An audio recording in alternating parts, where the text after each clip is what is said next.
Assalamualaikum warahmatullahi wabarakatuh.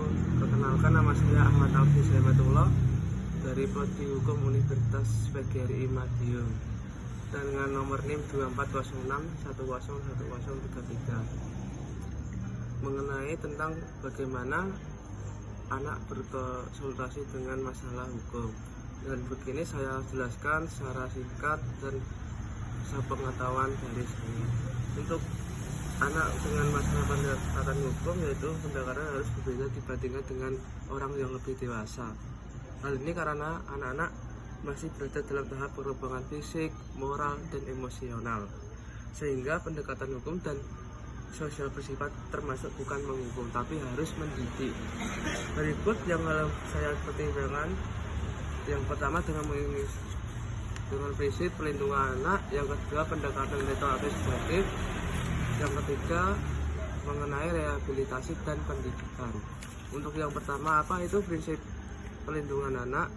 Anak-anak yang berhadapan dengan hukum tetap memiliki hak yang harus dididik dan dilindungi, seperti yang diatur dalam konvensi hak anak PBB maupun dalam hukum nasional seperti Undang-Undang Perlindungan Anak dan Undang-Undang Peradilan Pidana Anak di Indonesia. Jika anak-anak harus dilindungi, maka dia akan menjadi perilaku yang baik di masyarakat dan di lingkungan sekitar. Jadi nggak harus dihukum. Yang kedua mengenai restorasi justice. Apa itu pendekatan restorasi justice? Pendekatan ini menekankan pada pemulihan hubungan, bukan pembalasan. Anak yang melakukan pelanggaran diajak untuk memahami dampak perbuatannya terhadap korban dan masyarakat, serta diberi kesempatan untuk memperbaikinya. Yang ketiga mengenai rehabilitasi dan pendidikan. Anak-anak yang melakukan pelanggaran hukum sebaiknya diberikan bimbingan, pendidikan, dan dukungan psikologis agar mereka bisa kembali ke jalur yang benar dan tidak mengulangi kesalahannya di masa kedepannya. Dengan ini kesimpulannya, anak-anak yang berkonflik dengan hukum sebaiknya tidak semata-mata dianggap sebagai pelaku kejahatan, tapi juga korban dan lingkungan dan kurang pembinaan. Maka sistem hukum menempatkan kepentingan terbagi anak yang terlibat hukum dengan tujuan mendidik dan berrehabilitasi, bukan menghukum secara keras. Dan bagi peran orang tua sangat penting untuk mendukung bagaimana berperilaku anaknya ke lingkungan, dan lingkungan juga harus baik dan orang-orang di dekat yang juga harus baik. Sekian dari saya.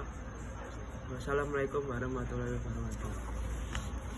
Izin tambahan dari materi saya tentang anak yang berkonsultasi dengan hukum, dan di sini saya akan menjelaskan lebih sedikit lagi.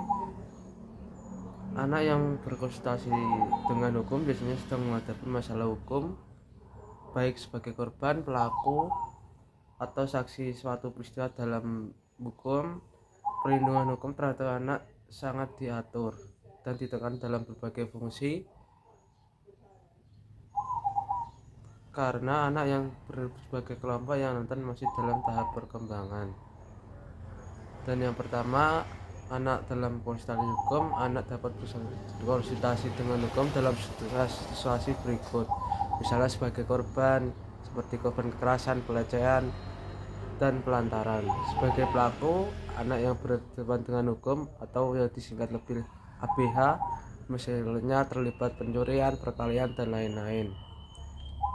Sebagai saksi dalam satu tindak pidana, dalam semua kondisi tersebut hak anak harus tetap dilindungi sesuai prinsip dalam keadilan, yaitu restoratif dan pelindungan anak. Yang kedua, hak anak dalam proses hukum berdasarkan Undang-Undang Nomor 11 Tahun 2012 tentang Sistem Peradilan Pidana Anak. Anak yang berhadapan dengan hukum memiliki hak. Yang pertama, didampingi oleh orang tua atau wali dan atau pembimbing kemasyarakatan, didampingi pengacara atau penasihat hukum secara cuma-cuma, dan tidak diberkol, mendapat perlakuan yang manusiawi, dirahasiakan identitasnya, ditempatkan dalam lembaga khusus bukan penjara dewasa. Yang ketiga, cara mengatasi permasalahan hukum anak. Beberapa cara yang bisa ditempuh untuk menangani masalah hukum pada anak. A. Konsultasi hukum gratis, yaitu melalui bantuan lembaga LPA, misalnya LPA, APK, atau LBH setempat. Layanan pemerintah seperti P2TP2A, atau lebih jelasnya Pusat Pelayanan Terpadu Pemberdayaan Perempuan dan Anak. Konseling di sekolah atau dinas sosial setempat. B. Diversi. Penyelesaian di luar pengadilan dilakukan untuk anak pelaku tindak pidana yang ancaman hukumnya di bawah 7 tahun. Bertujuan mengembalikan hubungan baik antara anak dan korban, melibatkan keluarga korban, tokoh masyarakat, dan pihak berwenang. C. Pendampingan psikologi dan sosial. Jika anak mengalami trauma, perlu didampingi psikologi anak. Juga perlu pemulihan dari sisi pendidikan dan sosial. D. Mediasi dan rehabilitasi.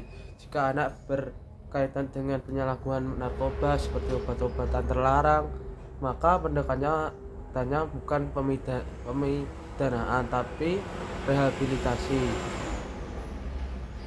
Untuk kesimpulannya, anak yang menghadapi masalah hukum harus mendapatkan perlakuan khusus dan pelindungan. Pendekatan yang dipakai lebih kepada pembinaan, bukan penghukuman. Oleh karena itu penting adanya pendampingan hukum, pendampingan sosial, lingkungan yang mendukung pemulihan anak. Untuk itu, sebagai orang tua, kita harus mengawasi bagaimana sosialisasi di lingkungan setempat anak itu bergaul dan memfasilitasi seperti mengikuti pendidikan yang baik. Juga kita harus berdekat dengan anak supaya jika ada permasalahan bisa berkonsultasi dengan orang tua. Dan maka dari itu lingkungan juga harus tertib dan sehat. Sekian dari saya. Bila ada salah atau ucapan yang kurang berkenan, mohon maaf. Sekian dari kami, terima kasih.